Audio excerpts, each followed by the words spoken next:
my calculations are correct, when this baby hits 88 miles per hour, you're gonna see some serious It has begun! Calm down, Doctor. Now is not the time for fear.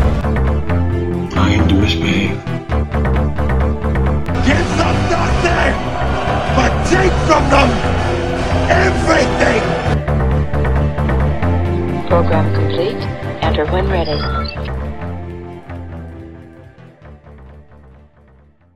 Greetings once again, my friends, and welcome back to Geek News, Reviews, and Opinions, the podcast where we talk the week's events in Geek for Friday, May 6th, 2022. I am your host, Adam Mickelson, aka Drak. I hope everybody is having an awesome day when you are listening or watching this podcast. We are very happy to have all of you. And joining me tonight is my usual panel of fellow geeks, fellow YouTubers, fellow content creators, fellow awesome guys in general. And if you guys are not following their content or any of their previous content, what the hell is wrong with you? You should really fix that. Otherwise, I'm going to have to send you to timeout, mister. I'm just going to have to send you to timeout. And also joining us is Brenton Volley. Brenton, how are you doing this fine day? I'm okay. He says as he rubs his temples. Rough day, huh? Rough day, yes, and just rough week in general. Yeah. I've been putting, there's been a lot of giant fires with my job that I've been fighting, and some of them are still, ongoing, so I'm tired. Yeah, no kidding, right? I totally get it, because for the last month I've just basically been putting out the giant fire of getting my learner's permit, and thankfully that happened this week. I finally got my CDL learner's permit, but that means I'm also kind of behind, and so now tomorrow I get to go and watch a bunch of online classes to get myself caught up. But also joining us is Alex the Shadow Blazer. Alex, how are you doing in your fine pink silhouette once again? But I'm doing pretty well, thank you. I never knew the shadows could be so pink. They're very pink when anime gets involved. They're very inviting, that's for sure. Well, yeah. See, one of these days he's gonna throw me off because he always goes for the pastel pinks, and then he's gonna put hot pink up, and I'm just like, whoa! I'm double dragon again. Maybe I do. I don't know, but it's usually just whatever based on my avatar that I have any given month is when Discord picks the color. So the only time that it hasn't matched your hair color, the hair color of your avatar, is when you had the white backdrop, but the chick had black hair. So, right. Yeah, that's the only time. It's the weirdest thing. But I don't think there are any anime characters, and Alex can correct me if I'm wrong, that have hot pink hair to begin with. It's usually the color of his avatar right now. Yeah, I can't think of anything hot pink. There's bound to be one out there, but I can't name any off the top of my head either. Food Wars. Well, Adam is going on the agenda. I am literally Googling it as we speak. I think Food Wars has one with hot pink hair. So, but then again, I've also been watching a lot of Yu-Gi-Oh, and Yu-Gi-Oh has a lot of hot pink hair. So, there you go. That's a good point. All right. So, funniest thing about tonight. I'm going to call this episode basically a time capsule because, in case people might have noticed, we did make the promise that at the end of each month, we would just do kind of a big wrap-up of the month. And unfortunately, colds basically plagued both me and Brenton's house. So at that point, we couldn't really do it. And on top of that, Saturday just kind of got kiboshed because of that as well. So we are going to do April tonight, even though it's May 6th. And hopefully you guys can forgive us. And no, we don't have any Star Wars memes because it's not May the 4th anymore. Get the F over it. It's not Revenge of the 5th either. It's not Revenge of the 5th either. I'm glad that you caught that meme as well, because Twitter didn't. Because Twitter did not. And everyone was like, why are we still doing Star Wars memes? Because it's Revenge of the 5th. Anyway, so there's kind of a caveat here. I have limited everything to this episode to everything that occurred within and was contained in the month of April. Because if people don't realize this, April was the month that kept on giving when it came to news. And thankfully, some of that stuff is still ongoing, so we'll probably cover that in May. But this is going to be kind of the wrap up all of the April stuff that happened, and we have to start this where April literally started, which is what I've affectionately decided to call the bitch slap heard round the world. So in case you lived in you lived under a rock and you haven't known about this story, which is actually still ongoing, kind of, at the Oscars this year, Chris Rock was doing a routine, you know, as a comedian would normally do, where he was basically roasting the audience, as it were, and he got around to Will Smith and his wife, Jada Pinkett Smith, and just so happened to mention that she, basically doing his comedy shtick, that he was looking forward to seeing her in G.I. Jane 2. What people don't know is that Jada Pinkett Smith suffers from a hair condition called alopecia. Now, because of that, in case people don't already know this, Will Smith and Jada Pinkett Smith have been basically separated for a long time due to actions more on Jada's side than on Will's. And I guess Will was just looking to earn some brownie points that night and went up and slapped Chris Rock across the face for making fun of his wife's hair condition. Now, in hindsight, I'm pretty sure he regrets doing that for the firestorm that came his way afterwards. But basically, this is the bitch slap heard round the world. The reason I say it's a bitch slap is because he didn't even knock Chris Rock flat on his keister. Chris Rock just kind of laughed it off. Which I'm sorry, but you know, for the fact that Will Smith has been an action star in who knows how many movies, does not speak well for him. So at that point, lots of crap ensued, including the fact that Will Smith got Best Actor later on in the evening. And he even admitted that he regretted his actions, but that he was defending his wife. I don't know why he would defend his wife, but I'll get to that later. So he gets the Best Actor award, and then the firestorm happens shortly afterwards, which is that the public basically demands that he give his Best Actor award back because of his actions against Chris Rock. Not only that, but the Oscars kick him out and that he be punished and et cetera, et cetera. So I'm just going to go ahead and sum up everything that has happened since then. Will Smith has been banned from the Oscars for 10 years. He gets to keep his Best Actor, but he is no longer, like, for the next 10 years, he is not allowed to show up at the Oscars at all. Not even, like, I believe he doesn't even get, like, video conference calls or anything like that. He cannot be there. Not only that, but instead of being officially separated, Will and him have basically called Splitsville, and he has admitted himself either to rehab or to therapy. It depends on which news outlet you're talking to, but it's technically the same thing. He's either in rehab or he's in therapy. Jada has, supposedly she was the one that called Splitsville. First off, she basically wanted the divorce initially. And if, in case people don't know this, she has a podcast-like show that debuted earlier this year, and she's already said that in her next season, she will highlight women that have suffered from such things in marriage as domestic abuse. Oh, I'm sorry. Oh, and it's just been announced that her season finale guest is going to be Amber Heard. Oh, and it's canceled now. Well, that's a good thing to know. So Jada's already going that way.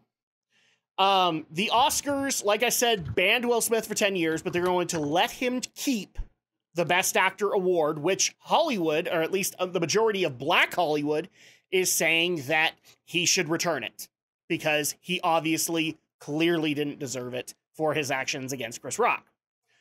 Chris Rock is now suing both Will Smith and the Oscars for assault. Chris Rock's mom has called Will Smith out. No, literally, she said something along the lines of, "I'll meet you after school near the playground."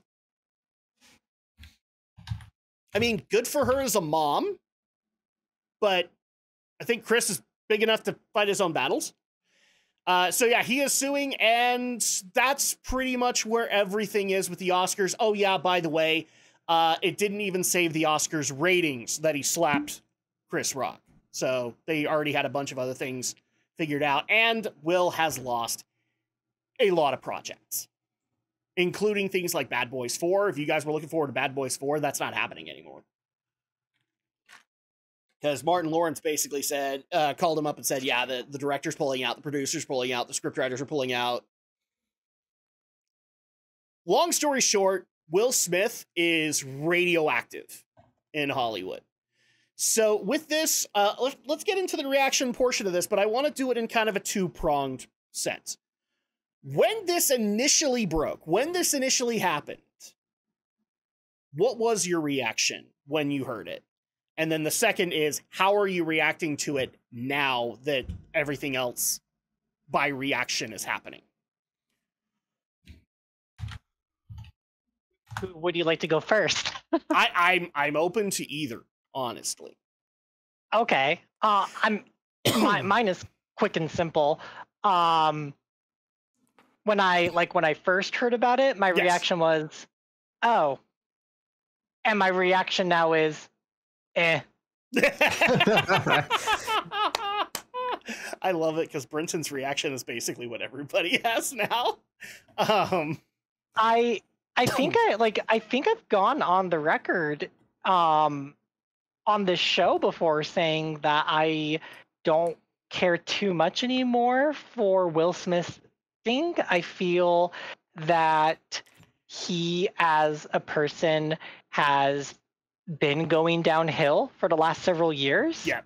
And I think and on top of that, he hasn't really had movies that have pushed him in the last, like, I want to say the last good movie that I think legitimately pushed him, in light of, like, you know, where he was trying to go as an actor, I want to say it was either as early as Pursuit of Happiness or as late as Hancock. And Hancock isn't really a pushing thing because he can do angry, but Pursuit of Happiness was one of those that I think was actually a legitimate project for him. Like, it was a difficult thing to do. And so at that point, I know that some people are going to be like, After Earth and all that. Like, even I Am Legend, I can't say is a great Will Smith movie. There's a lot of movies that Will Smith has done in the last few years that have just not been the caliber that we've expected from him. I would like to add that when he was cast as Genie for live action Aladdin, I love Aladdin. I grew up, like, my parents, if they were right here right now on this show, they would say, oh yeah, like, Aladdin was on repeat the same way that Frozen or Frozen 2 was on repeat for, this generation. And when he was cast as Genie, I was like, well, I guess I'm never watching this film because I don't care for Will Smith. Yeah, that was kind of my issue, is like, okay, so what you're going to do is you're going to take the epic acting performance of Robin Williams and you're going to replace it with Will Smith. Will Smith, who hasn't done a comedy in years. Will Smith. Yeah, I'm out. And then on top of that, like, I've seen snippets here or there of the live action Aladdin, and I'm sorry, it's more Prince of Persia than it is Aladdin. Like the Prince of Persia live action movie, it's more that than it is anything else.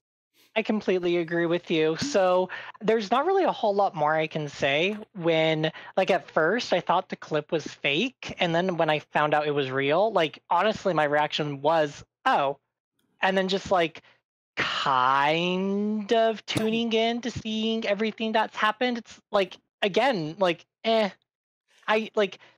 I'm so caught up and busy and worried and more focused on myself and everything that goes on in my own life that I just don't have time, nor do I really care to keep up with celebrities. Like, I just don't really care. That's the funniest thing that has happened since, I want to say, 2020.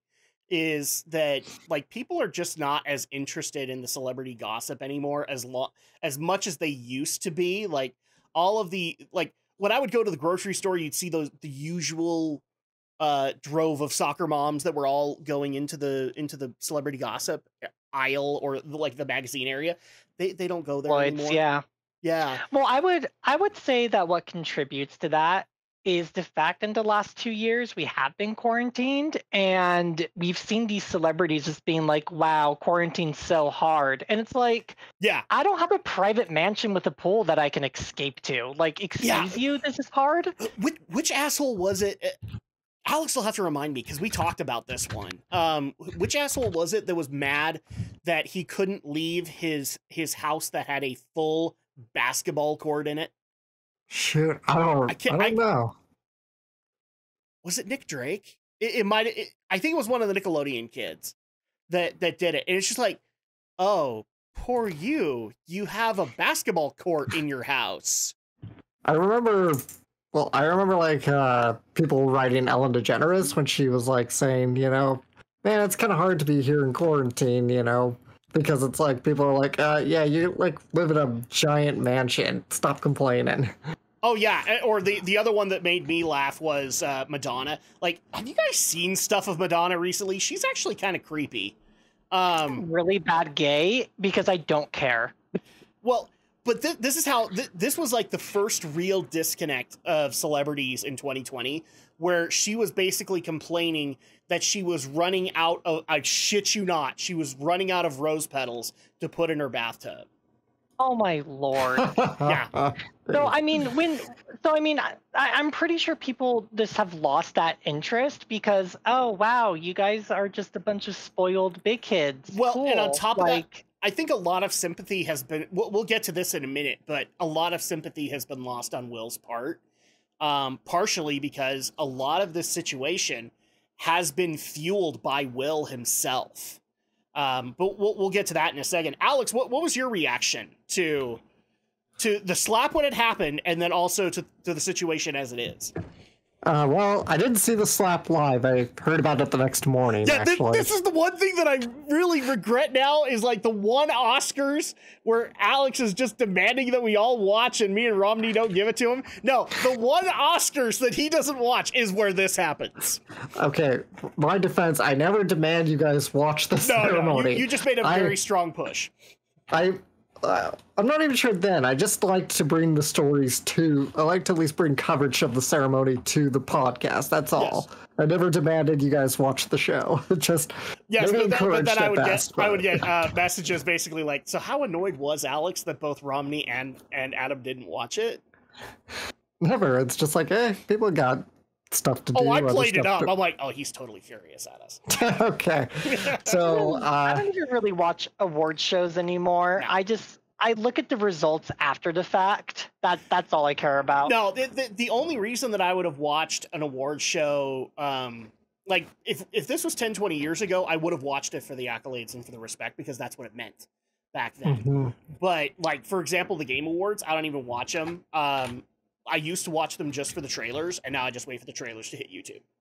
Well, you know, for me, I know we're a little off topic, but I think this is kind of interesting. But like for me, I used to like kind of discovering newer movies, like movies that are not as, you know, public through the Oscars, you know, like the more art house stuff, you know, it's just a break from the commercial stuff. But recently, I don't know, a lot of the Oscar nominees, even as far as the art house titles go, haven't had a lot of interest for me. So I think that's kind of why I've kind of gone away from that. Anyway, back on the whole Will Smith slap thing. Also why because it's become a ginormous circle jerk.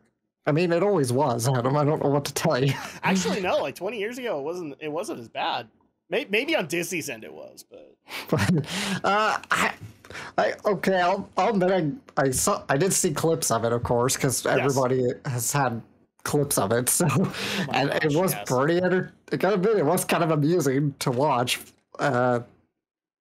I have more appreciated the memes that have come out of it. The memes are great, without a doubt. You know, like Brenton, I guess overall, I'm just kind of I don't think it's that big a deal. I've gotten a little over the coverage of it. It's like, holy crap! I like just because I was curious, I decided to go on to The Onion.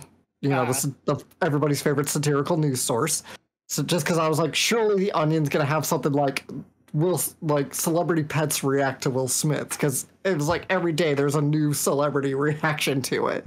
So, dude, they drove. Okay, this is how bad it got. Have either of you guys seen the trailer for the League of Super Pets movie that's coming out soon? Yes, I've seen it. Okay, they did a reaction. Oh my lord! They took snippets from their trailer and had them react to Will Smith hitting Chris Rock. So yeah, that's how weird it got. Jeez.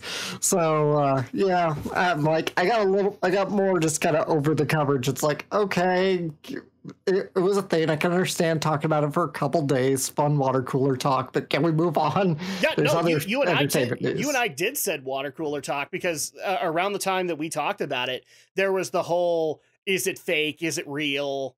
Yeah, kind of thing. And so at that point, and I only remember this because Brinton will not be shocked by this, because occasionally I get stuck in wrestler talk.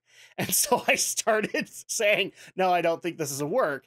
And Alex is like, what the hell are you saying? I'm like, oh shit, did I say work? No, I don't think it's fake. Or I think it's real. I don't think it's fake. And he's like, what the fuck were you saying? And I was like, oh, sorry, work is something that's fake in wrestling. So yeah, that happened. Oh gosh. Yeah, I mean, to me, I think the best take out of it was actually by Michael Bay, of all people. It's like, yeah, okay, that was a thing, but meanwhile, we got people dying in Ukraine. This is how conceited Hollywood is. So I'm paraphrasing the quote. You'd have to look it up. But, I mean, yeah, like that's been kind of the consensus all around. Is a bunch of people have basically said, well, Hollywood's had its day. Because what was it? Jim Carrey said he's retiring after this. Yeah, bullshit. He'll come back for Sonic 3. I guarantee you that. I hope so, because I like it as Robotnik, if nothing more. Well, because they asked him about it on an interview, and he's just like, yeah, this is how stupid Hollywood is, and that's why I'm not going to be involved in any other. I'm retiring from Hollywood, basically. Mm-hmm. And I'm just like, dude, you realize Sonic 3 is going to be a Hollywood project, right? It's okay. Yep. Jim will be back. So, I hope so. So at that point, so that's your retro take. What's your current take from it? Current take is still, I'm just like, yeah. I'm like, all right, again, a few days, fine, but I can't believe we're still talking about this. So, not to complain about the podcast here, I get it, because we were a little bit, because obviously it's the end of the month, it's the roundup, but, yeah. You know, I'm talking in the mass media general, right? Well, and obviously it wasn't enough about this. It wasn't even enough to save the Oscars. I think that's the one big regret that they have from this, is that it wasn't enough to save the Oscars ratings that night. So they did have a sharp boost, but yes, but it wasn't. It's not going to help him. But you're right, it's not going to help him in the long run. No. So my reaction was simply this: so originally I didn't believe it, because I'm just like, no, there's no way that bullshit happened on the Oscars. And then the next day, when I heard enough people talking about it, my reaction was this simple. Ha! In the car. Of course it was. Yeah. Which scared the crap out of my oldest daughter, because we were driving her to therapy that day. It's just like, what was that for? And then currently all I can do is just feel bad for the situation, because ultimately a lot of the situation has been dictated by Will Smith's actions. And so now I actually get into this. So in case you guys didn't know this, Will Smith was separated from Jada. Primarily because Jada wanted to have an open relationship. And by that, she means that she decided to show her true colors, and we didn't know this, but apparently Jada Pinkett Smith was a BYU student. Because Darby Cougars in them thar hills. So I shit you not, as soon as she said that she wanted to separate from Will, guess who she was seen with a week later, Brenton? Her son's best friend. Ew. Mm-hmm. In fact, she's dated like 3 of his friends. That's weird. So basically, she beat pedo. She's a cougar. She absolutely is a cougar. And where are you getting this from? That she went to BYU? I was joking. Oh, okay. I was like, what? She went to BYU because she was a cougar. Okay. I was like, Yeah, so confused. I caught on that he was joking when he made that joke. Thank you. Okay. So, Thank you. And you're going to be the one person that gets that because, you know, we all live in Utah. So we know this, but everybody else is going to be like, why do we care about BYU? So at that point, yeah, she wanted the open marriage. I don't think Will ever agreed to it. I don't think he was ever happy about it, but he did the usual, I don't want to hurt my kids. I don't want to hurt my marriage. Okay, go do whatever you want. And so at that point, he's probably never been happy about it. And he let that just build up inside of him. On top of that, there are videos. I don't know if you guys have seen any of these, but Jada has been a royal bitch to Will on a number of occasions. And it's been caught on film. She's been a horrible wife, horrible person to him. Very, very borderline abusive, at least emotionally abusive. I can't say she went full Amber Heard on him, but you know, she went emotionally abusive with him. And so at that point, I hate to say this to Will because he easily could have solved all of this by basically saying, no, I don't want an open marriage. Because it's very clear he didn't want it by his actions. And he was easily just trying to get back into her favor, and it blew up in her face. It blew up in Will's face because he wasn't able to defend her honor or whatever he was looking to get out of that with Chris Rock. So at that point, the one thing I will say is I'm happy that he's in therapy. But in regards to that, like, dude, take it seriously. Like, I think you should drop off the radar for like 5 years. Go take the therapy seriously. I'm glad that he has since lawyered up to defend himself in their divorce proceedings. I mean, it's still not going to help him that much because they both live in California. And in California, the way that divorce laws go is the woman immediately gets half of what you're worth.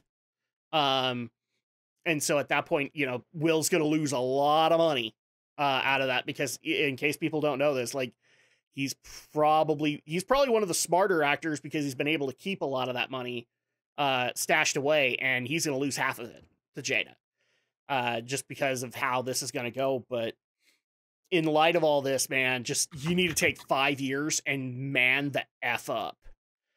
Because I'm sorry, but there's a reason that you're seeing a bunch of stuff on Twitter and Reddit of Will Cuck Smith. Because I mean, I get it that like some people hate my viewpoints on polyamory, but I have never seen a polyamorous relationship work out. It just has never happened. Somebody, either whether they're showing it on their face right then and there, or they're hiding it deep inside, they're not happy about the fact. Because I can guarantee you that only one side of that relationship is wanting to be open, and the other one just wants to make the other one happy, kind of thing. Which is funny because I've also seen polyamorous relationships where the other side says, okay, all right, I'll go ahead and do that. Oh, wait, no, I can't do that. No, only you can do that. Only you can go date other people. But no, I have to stick with you. Polyamory doesn't work, people. It really doesn't. It's just another way to control.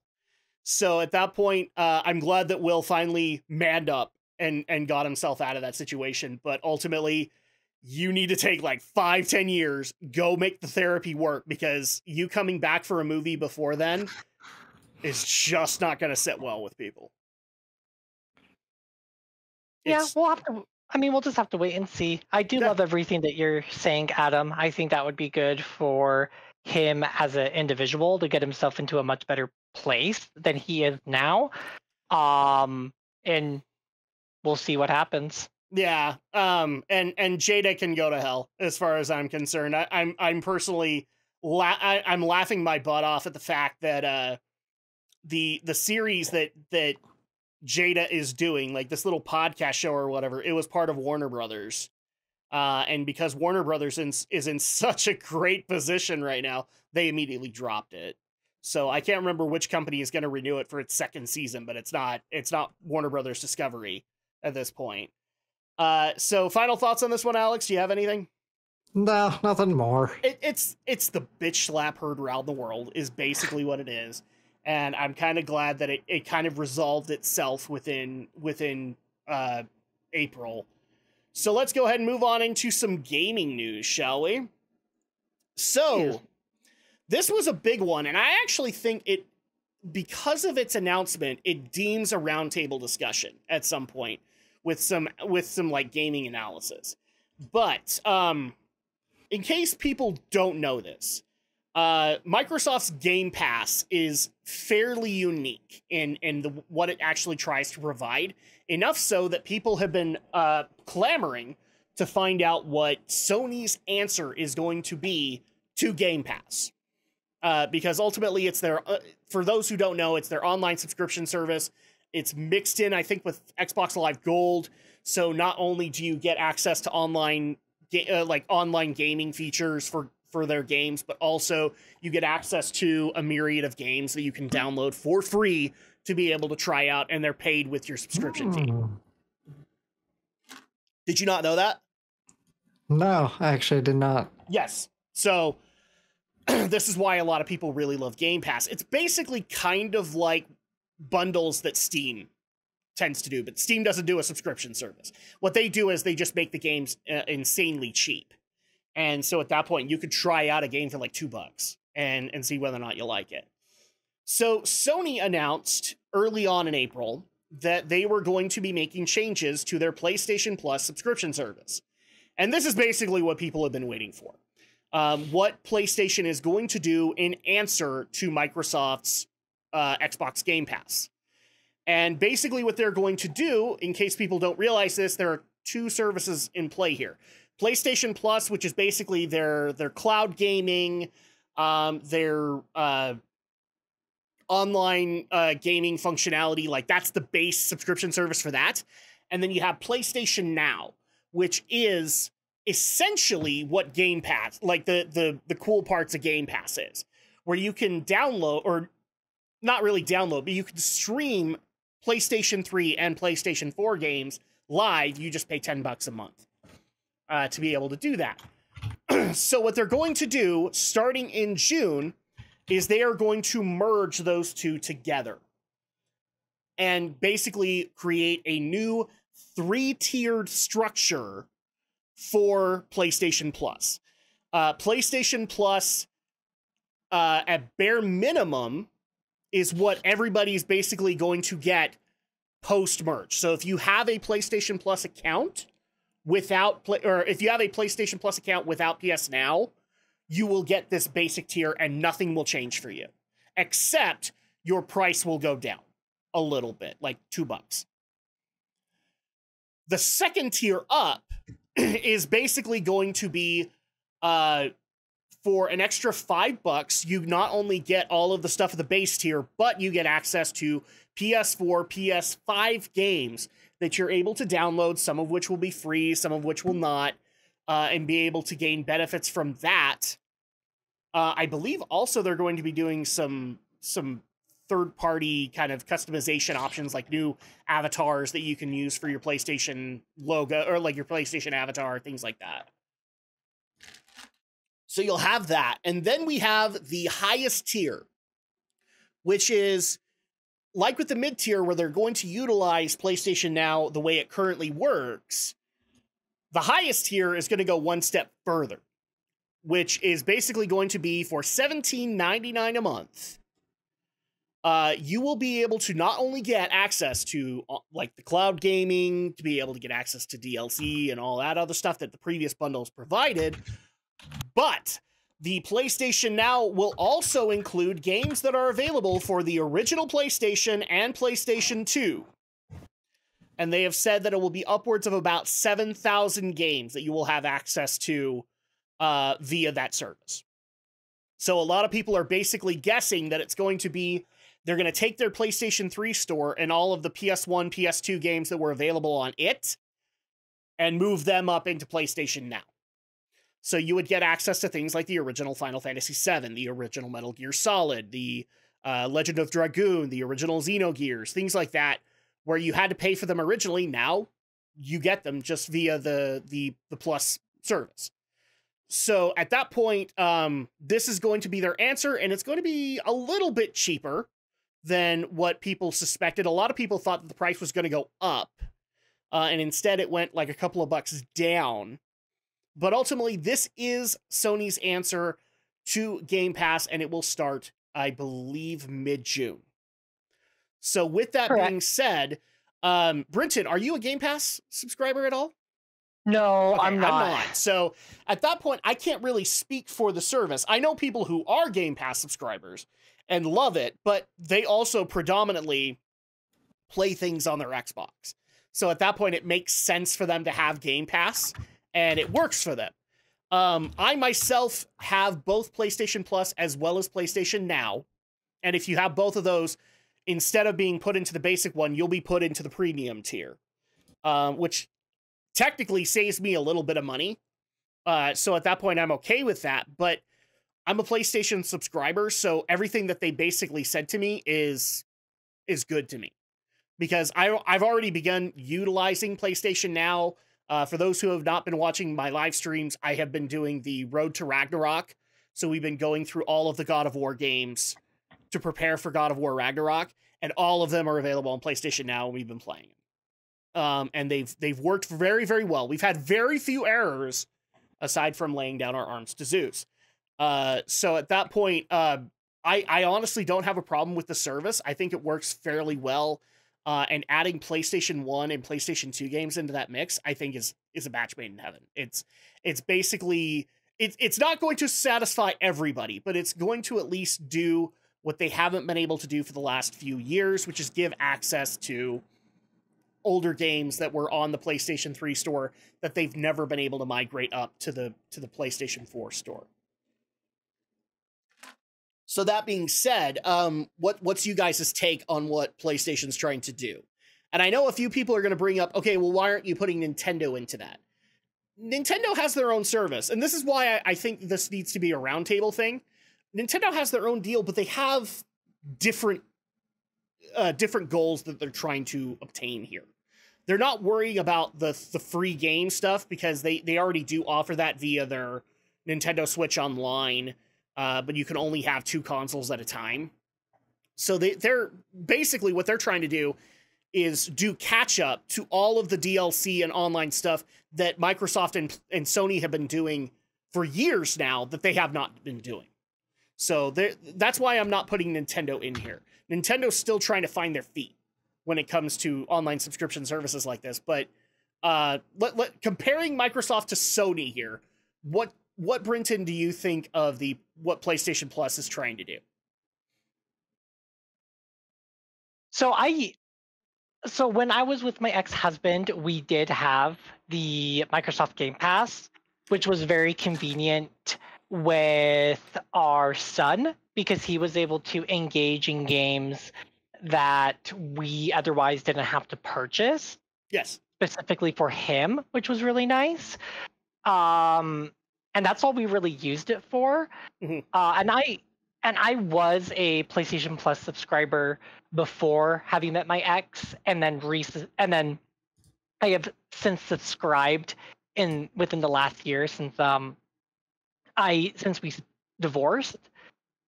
I think that each individual service serves their individual fan bases elegantly. I don't think that Microsoft does their path better than Sony, and I don't think Sony does it better than Microsoft. I think what they offer to their fans, to the people who purchase their systems and games, is right for them. Yeah. I'm looking forward to not having to pay as much as I have in the past. Yes. I'm looking forward to PlayStation Now being added. That was going to be my question to you is, did you have Now along with Plus? No, I've only ever subscribed to Plus. So you would get access to this for the first time. Mm-hmm, yeah. I never fully understood PlayStation Now until these changes to PlayStation Plus. Yep. And better understanding exactly what's happening to my subscription. And so and I know that we've been meaning to talk about this for a long time, so I really delved in to obviously better understand what it is I'm paying for. So once I had a better idea of what PlayStation Now was, I was like, oh, that's fantastic. Like, I don't personally feel that I need to purchase a video game for a very long time. I personally feel that there is a lot of stuff that I can engage with, play with, and entertain myself with, and get stress off my shoulders with. Yeah. So, and I'm sure I would be, and these are the same exact words I'd be saying if I was more of an Xbox player than a PlayStation player. Yeah.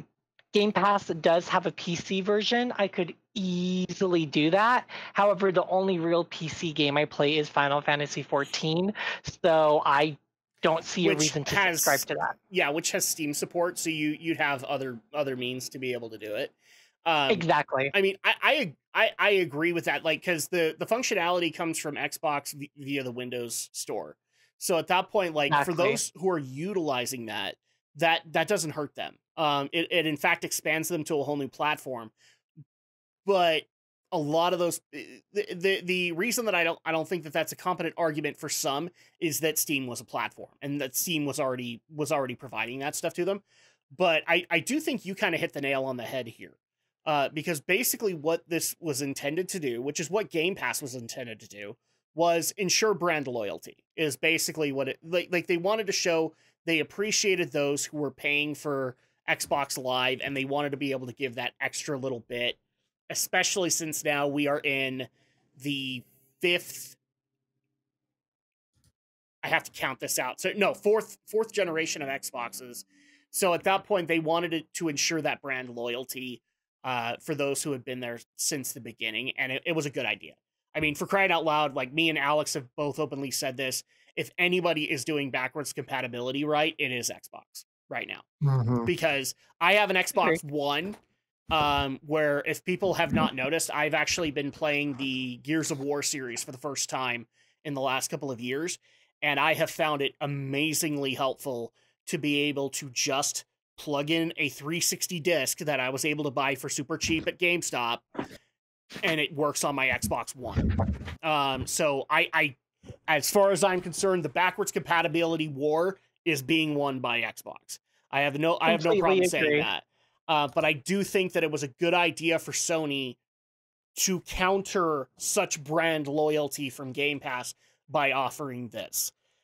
Because ultimately, this doesn't really affect too much of the console war per se. It's just, okay, not only do you have this console, but you will have this membership that kind of goes with it. And depending on which one you support more, you will have that one. So for example, I like Xbox, but as Brinton can attest, and as Alex can attest, Xboxes in my house gather dust because they get used very rarely, and they get used as like indie gaming machines ultimately, because up until us trying Gears of War, we didn't really have an Xbox exclusive franchise that we were playing on it. So at that point, it didn't really make sense, but both me and my wife Andrea are Sony fans and Nintendo fans. So we have shown that brand loyalty throughout the years. And so I like the fact that now we have something similar to that with Sony, where they have moved their PlayStation Now service into that. And on top of that, they have a lot more history than Xbox does. They have a whole generation's worth of history before them. And so at that point, now you can accommodate to, if you really want to pay the premium service, you can go and play old school games like the original Metal Gear Solid without having to dig out your disc and having to worry about that nightmare. So I like that idea, but if you don't want that, then you could still go to the lower services and still be able to get access to Fortnite. You know, it still works out, and it's still fairly cheap considering. I think even Game Pass is pretty cheap considering. So I don't, in the grand scheme of things, I don't think it's going to hurt I don't think it's going to really affect the console war. It's just going to be that extra badge that shows that you're just that much of a fanboy. Alex, what's your take on the changes to Sony's PlayStation Plus? The changes seem pretty good to kind of get them back on stable footing with it to better compete with Microsoft's Game Pass, because Microsoft's really been out the gate strong with that. See, what's funny is the only reason I tried out PlayStation Now for the first time was actually because of Alex. Because we were getting into streaming, you're like, well, I want to play Sonic. I'm like, well, I can't make it work on the PlayStation 3. So for the first thing I look into is PlayStation Now, and oh look, Sonic Adventure is available. Right. So yeah, that's actually how we did that. That first ever Drak and Shadow Live, and you were playing Sonic Adventure was through PlayStation Now. Which I mean, it worked out because it was like I was really worried because it was streaming games, so it was basically the same thing as crap. What's that Google platform that didn't pan out? Stadia. It's basically that. It's streaming games, and it worked flawlessly. So yeah, at that point, I was actually out really well. I was actually kind of happy about it. But yeah, I think Sony. I think they can make this work. I don't think like the only thing that I'm going to say here is, again, it's a loyalty thing. If you're a Sony customer who primarily buys your stuff on PlayStation, that's who's being affected. It's not bringing Xbox fans over, but I don't think it's meant to be.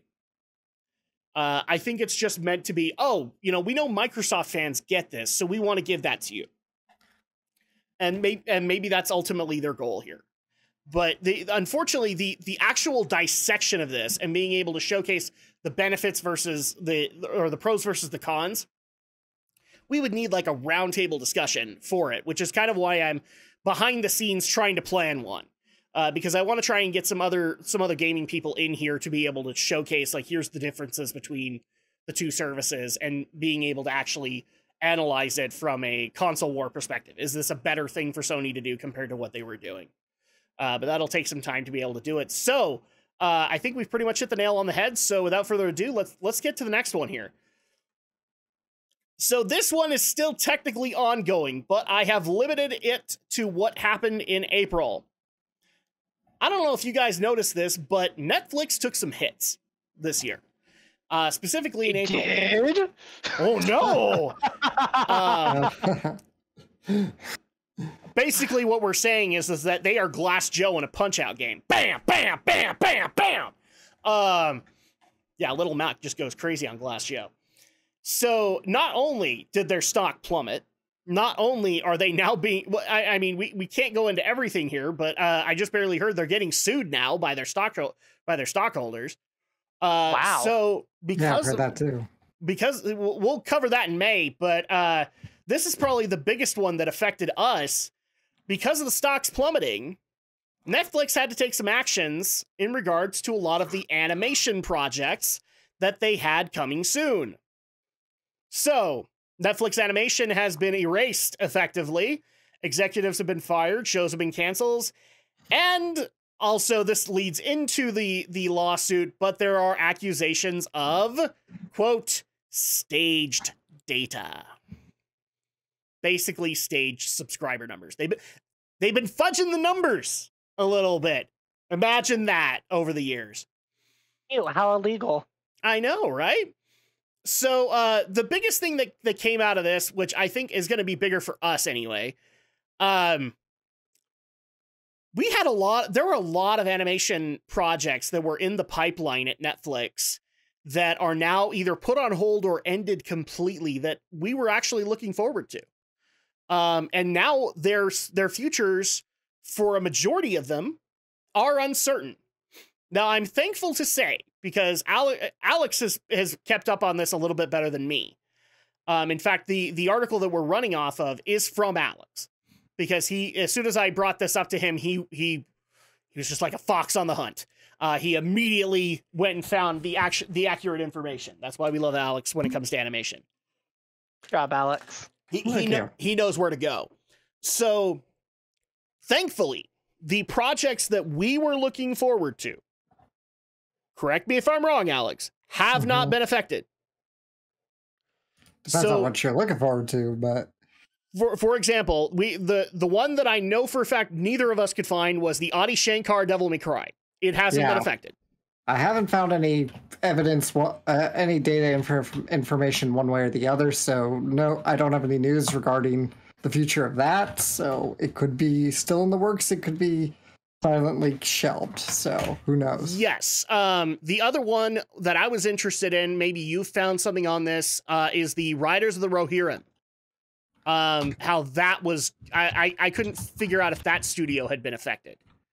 But mostly the stuff that has been affected has been in regards to not necessarily the adult animation. It has been the kids animation series that have been the most effective. A lot of these names that are part of this, I had not heard of, but supposedly one of them was being made by Meghan Markle. Do you guys know who Meghan Markle is? The Chancellor of Germany? No, that's Angela Merkel. No. Never mind. Isn't that one of the duchesses? Yes, she married Prince Harry, I think. Yeah. And they're not in America. Oh, yeah. Yeah, the Duchess of Essex, I think. I think so. So, yeah, she apparently had a kids show in the works, and that was one of the ones that got canceled. So, guess who's suing Netflix now? Oh, yeah, I'm sure. So that really sucks. So do we have an accurate list of like everything that got canceled, Alex? Because I wasn't able to find one. I haven't been able to find one either. Regarding the Lord of the Rings anime, you mean, you're right? The one you brought up? Yes, the Riders of the Rohirrim. Yeah, that came out in April, so that's already out. Okay, so that's available. So we already know that that's not affected. I also know the Pacific Rim series is out, so that's not affected. So there was something that GameSpot put out. Okay. I'm looking it up right now. Oh, and the new Shaman King, that's out too, because that one Romney was excited for. And that thankfully is out too, so that wasn't affected. Sorry, I'm trying to think of things like that we know were not affected by this. Scratch that. No. Sorry. I'm sorry. Are we talking about affected or not affected? When I was bringing up things like Shaman King, it was not affected because it had already come out. Okay, I know GameSpot had put out a tweet showing all of the television shows that are being affected. Some of these shows were already like planned to finish within the next year or two. Okay. But there were a few on this list that did catch a couple of people off guard because they were like, oh, well, I guess they're gonna have to rush an ending then, because Stranger Things was on this list. Oh yeah, because there was a Stranger Things animation that was gonna happen. No, just a regular television program. Oh no, yeah, that series is gonna be affected. Because I just found it because after season 4 hits Netflix this summer, they only have one more season. Yep. And so, because on here, GameSpot wrote it as cancellations, and a lot of people got on their case, and they were like, how about you quit using clickbaity terminology and actually state that these are shows that are just ending.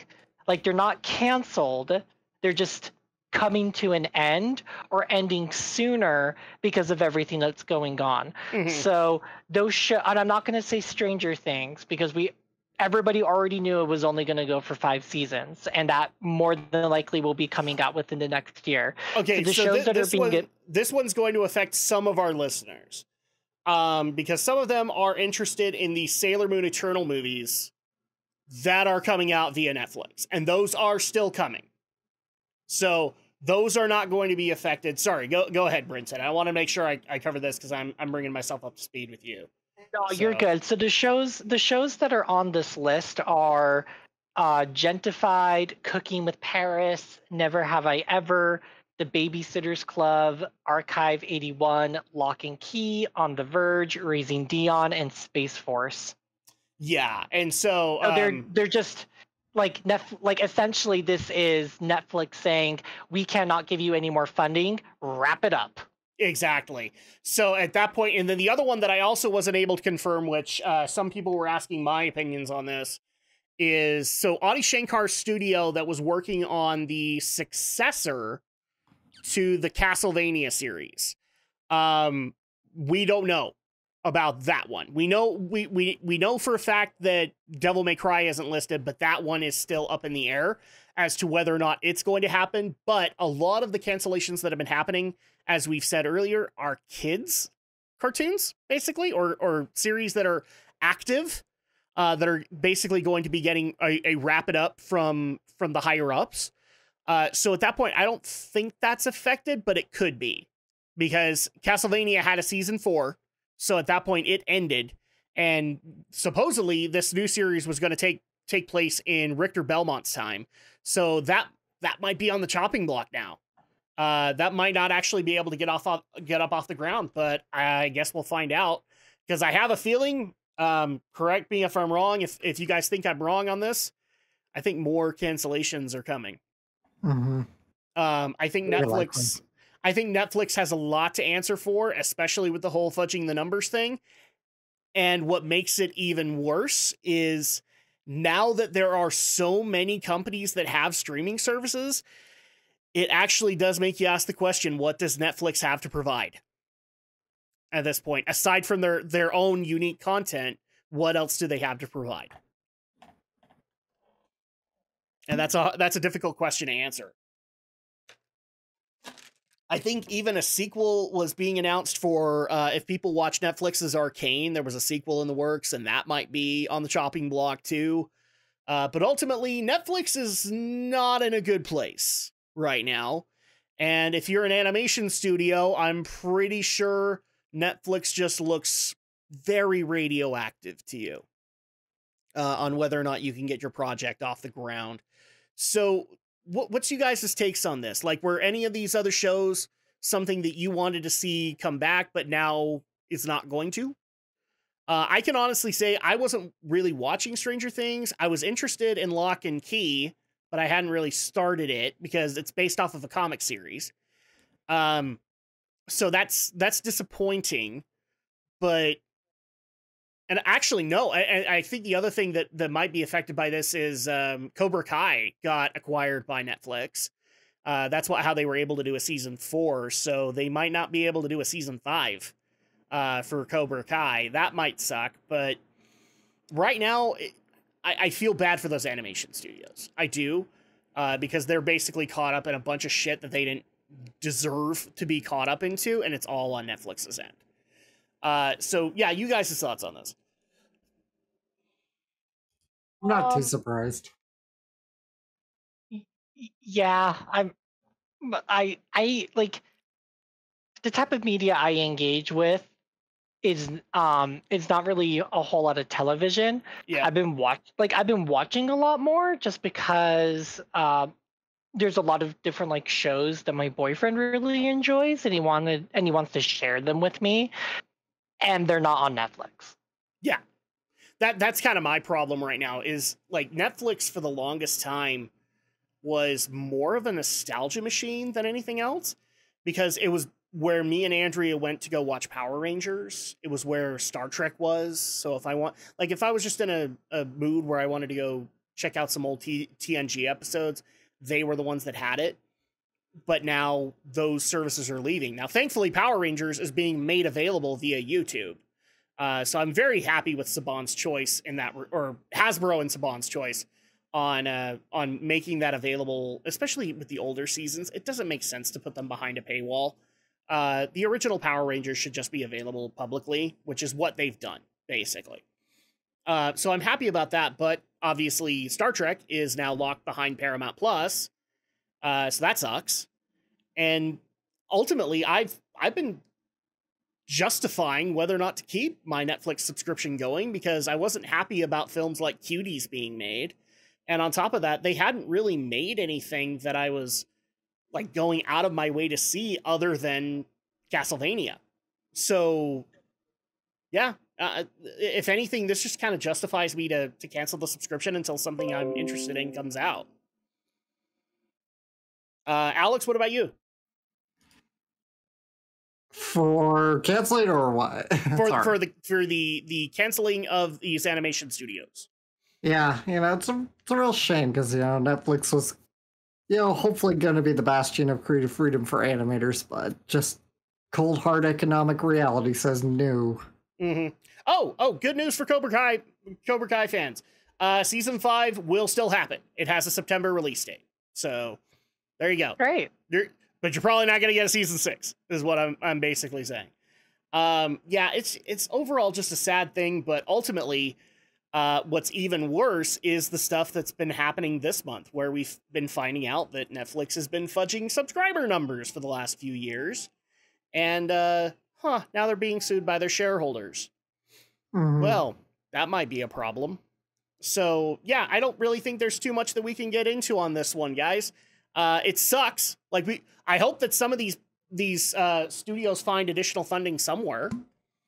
I mean, Meghan Markle's studio, I don't know if I would watch that, but I don't like hearing companies going out of business because Netflix decided to be a jackass. There's already just like so many businesses that have just been destroyed, dismantled, gone away because of COVID.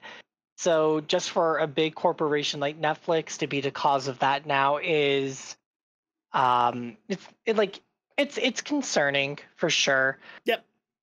Yeah, it absolutely is.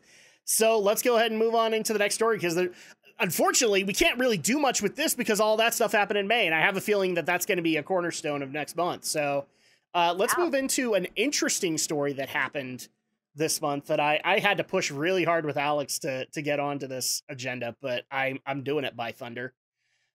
So boy, recently in an interview, Square Enix president Yosuke Matsuda was asked, because of the recent problems with a lot of the titles that have been coming out, they decided in this interview with Yahoo to ask a very weird question. Why don't you just start doing what all of the successful Western studios are doing? To the president of Square Enix Japan. And to that, we actually got a kind of discussion-worthy article out of it. And so I thank Bounding Into Comics for being able to showcase this interview the way that they did so that we could actually have this discussion. So, yeah, they basically got asked, why don't you just adapt all of your studio practices that you've been doing for years, by the way, and just do what EA is doing, do what Activision is doing, because the Western studios are the ones that are successful now, right? Oh my lord. Let me guess, you wanted to take inspiration from Activision Blizzard? Did you want to do that? I think I may have I have throw up in my mouth. You're not the only one. I was just laughing about it. So, but I do like how Matsuda handled this. So let's actually go into his legitimate answer to this interview. I believe that gaming is a sign that one is a person. As it is said that people are creatures of play, homo ludens, and without entertainment, I believe that the mind would die. Our job is to continue to innovate the fun in entertainment. So what is interesting? If we knew this, we would have no trouble. In the case of games, I think that if the creator has strong beliefs and persistence, there is a high probability that the game will succeed. I'm sure that somewhere out there are like-minded people who share the same beliefs as the creator, who empathize with each other. This is interesting. So, where's the actual quote? I want to make sure that I haven't skipped it, because I'm worried that I have. But basically saying, come on, it doesn't help that okay. Okay, here it is. So interestingly, however, even if Japanese imitate Western games, they will not be able to produce good ones. The drawings of monsters and the visual and audio effects are all somewhat Japanese, and players around the world know that a given element is what makes Japanese games good. Overseas markets are important, but it is not enough to develop for them. So basically the argument that he is making throughout a lot of this is, you're basically saying that we should do it like them. However, we've been doing it like this for years. This is our way of doing it. This is the Japanese way of doing it. And it isn't necessarily a saving grace if we just start imitating what works. Because, as he said, even if they did start imitating, they wouldn't produce good Western games because they haven't done it that way. They've been doing it the way that they've been doing it for years. And I would actually add into that argument, there are US fans that very much like the Japanese style. Either because they're used to it over the many decades that they've been gamers, or they just like how monsters are designed in the Japanese style. And so at that point, if Square Enix started to design like Mass Effect, it wouldn't feel the same. It would actually create a weird condition there that in turn, I think would draw people away ultimately, because it would look artificial. It wouldn't look like something that they genuinely love making. And you also have artists that want to make in that particular style. For example, Yoshitaka Amano, despite however many times he's retired, I think he's on his 6th retirement. 6th one after 16. I think he's on his sixth retirement. After that, he swears he's going to retire. People love the Final Fantasy style. And for every game in the series, he has made initial artwork for it. Every one of them. And they've all reflected what ultimately came out to be the game. And if you immediately said, well, Amano obviously isn't doing it the Western way, and stop using his artwork, I think Final Fantasy fans would get pissed at him. Pissed at Square Enix because they weren't using Amano's work. So I think ultimately it would blow up in their face. And what's interesting is you and I, Alex, had a very interesting discussion in regards to this article, and that's kind of why it made it onto this podcast. So do you want to illuminate some of the ideas that you had for that one? I honestly don't remember what I said. I just think I kind of agreed, you know? It's better that they just kind of keep doing games their way, their style, the way they know, and not try to imitate.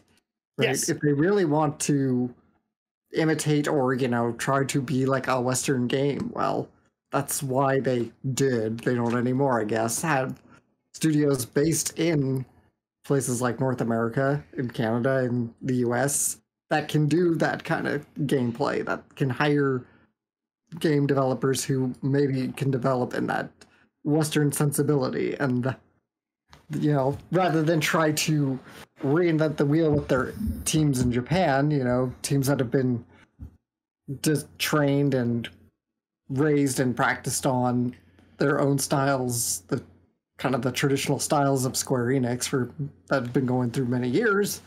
You know, you could have a studio in another region that has people that are more familiar with that region's customs of schools of thought, of art school, and so on and so forth. Yep. So ultimately, I mean, here's a couple of the beefs that I have with it. If you tell somebody to imitate somebody, Brenton, do you want to know what would make Kingdom Hearts better? If it looked like Fortnite. As a Kingdom Hearts fan, are you gonna buy a Kingdom Hearts that looks like Fortnite? No. Why? Because I don't like Fortnite. Well, yes, obviously. But when you play Kingdom Hearts or let's just, FF14 is probably a better example for you. You're used to a particular art style. You're used to characters looking the way that they do. And all of a sudden, if they said, no, do a Fortnite. And now you have, for example, the Viii look like they're straight out of Fortnite. Is that going to be jarring for you to walk into? Yeah. No, absolutely, because Final Fantasy has always had more of a, as per its name, fantasy-like setting, a very high fantasy setting. And so there is a particular art style and a particular direction in which a high fantasy setting game needs to be made. If it looks cartoony like Fortnite looks like, then you're going to be taken completely out of the atmosphere that is being created or attempted to put you into, and I would lose complete and total respect for the game as a whole.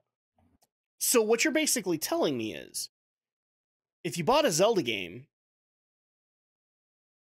and it looked like Shinobi, you'd probably take it back. I would be put off immensely. Yes, for sure. So that's one of the things that's very interesting about creating any kind of media. All right, if you're creating a game, if you're creating an animated film, is that you have that steady style that kind of dictates all of that. And in this case, we're talking studios that have been doing this 50 years in some cases. So they have a style. They're very set in it. And they specifically hire animators and artists that cater to that style.